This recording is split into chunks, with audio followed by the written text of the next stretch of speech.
உண்மையிலேயே இந்த மாலை பொழுது என் வாழ்க்கையிலே மறக்க முடியாத ஒரு மாலை பொழுது.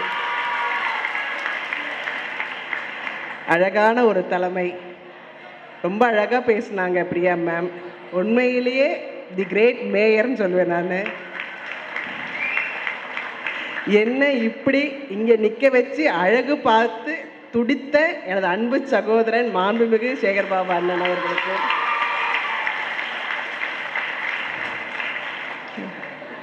திரு கருணாசை அவர்களுக்கும், ரவிக்கும், ரவி தம்பி, நாங்கள்லாம் நிறைய ஒர்க் பண்ணியிருக்கோம். மேடையில் அமர்ந்திருக்க அத்தனை பெரியவர்களுக்கும் முதலில் வணக்கம்.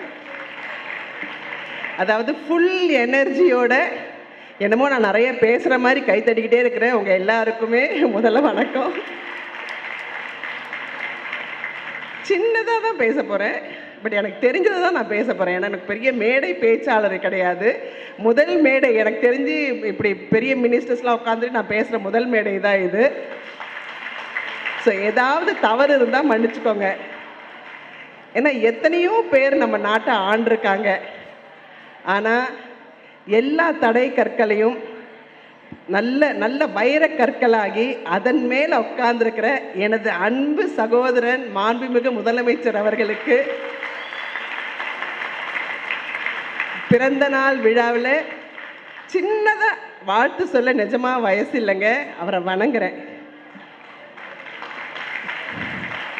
எல்லாருக்குமே ஒரு வரலாறு இருக்குங்க. எல்லாருமே நல்லா ஆட்சி பண்ணாங்க. ஆனால் எங்கள் அண்ணனோட ஆட்சின்னு பெருமையாக சொல்லி அவர் செய்கிற பணியெல்லாம் பார்த்து நான் வியந்திருக்கிறேன். நான் மட்டும் இல்லைங்க, நான் மட்டும் இல்லை, நம்ம பக்கத்தில் இருக்கிற மாநில முதல்வர்கள் கூட அண்ணனோட பணியை பார்த்து அவர் பின்னாடியே போயிட்டு இருக்கிறாங்க. திராவிட மாடல் ஆட்சி எனக்கு அதெல்லாம் எதுவுமே தெரியாது. ஆனால் அவங்க எல்லாருமே எங்கள் அண்ணனை பின்பற்றி இருக்காங்கன்னா எவ்வளோ பெரிய விஷயம். அதாவது காமராஜர் ஐயா சத்துணவு திட்டத்தை போட்டார். புரட்சி தலைவர் ஐயா அதை கண்டிப்பாக்குனார். கலைஞர் ஐயா முட்டை போட்டார். ஆனால் எங்கள் அண்ணன், எங்கள் முதலமைச்சர் அண்ணா நீங்கள் மத்தியானம் தானே போடுறீங்க, காலையில் எங்கள் குழந்தைங்களுக்கு எல்லாருக்குமே போடுவேன். ஏன்னா எல்லா குழந்தைங்களும் பசியாகிறது காலையில் நல்ல வயிறு ஃபுல்லாக சாப்பிட்டா சூப்பராக படிக்கலான்னுட்டு எங்கள் அண்ணன் அந்த மாதிரி ஒரு நல்ல திட்டத்தை கொண்டு வந்தார். அவருக்கு என்ன சிரம் தாழ்ந்த வணக்கம். நேற்று கூட பார்த்தீங்கன்னா ஒரு 49,000 பேர் நல்ல திட்டங்களுக்கு அனுப்பியிருக்காரு.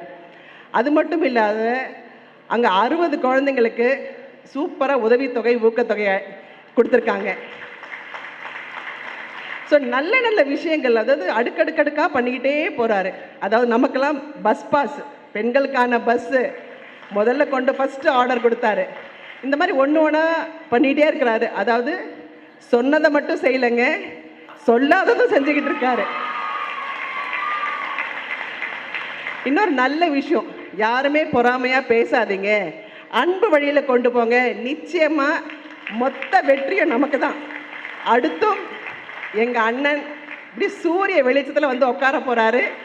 நம்ம எல்லாருமே சேர்ந்து அவரை உட்கார வைப்போம், உறுதியாக இன்றைக்கி சொல்லிக்கணும். அதாவது எங்கள் அறநிலைத்துறை சேகர் பாபு அண்ணன் இருக்காரு இல்லையா, இப்போ சொன்னாங்க ஸ்கூல்ஸ் காலேஜ் எல்லாமே. இது நம்ம அண்ணன் ஏற்கனவே பெண்களுக்கெல்லாம் 1000 ரூபா கொடுக்குறாரு. படிக்கிற கவர்மெண்ட் ஸ்கூலில் படிக்கிற, கல்லூரியில் படிக்கிற எல்லா குழந்தைங்களுக்குமே அவங்களுக்கும் 1000 ரூபா கொடுக்குறாங்க. 10ஆவதுக்கு வெளிநாட்டுக்கு சென்று நீங்கள் படிக்கணும்னு நினச்சா கண்டிப்பாக அவங்கள கையை கோத்துட்டு வெளிநாட்டுக்கு கூட்டிகிட்டு போகிறாங்க. இதெல்லாம் எந்த அரசு பண்ணுச்சு? எங்கள் அண்ணனோட அரசு தான் பண்ணிக்கிட்டு இருக்கு. அது மட்டும் இல்லை, நம்ம அறநிலைத்துறை அமைச்சர் அழகாக நீங்கள் இன்டர்நெட்டில் போனீங்கன்னா எங்கெங்கே என்னென்ன சொத்து, கடவுளோட சொத்து இருக்கோ அது எல்லாமே பப்ளிக்காக பாருங்கப்பா, நீங்கள் பார்த்து சொல்லுங்கன்னு சொல்லிட்டு ஒரு பியூட்டிஃபுல்லான ஒரு ஆட்சி, நல்ல ஆட்சியை நடத்திக்கிட்டு இருக்காங்க. இவங்களை உண்மையிலே வாழ்த்த வயது இல்லை, எல்லாரையும் சேர்த்து வணங்குறேன். நன்றி, வணக்கம். இப்படி ஒரு நல்ல எனக்கு வாய்ப்பு கொடுத்ததுக்கு தேங்க்யூ ஸோ மச். தேங்க்யூ.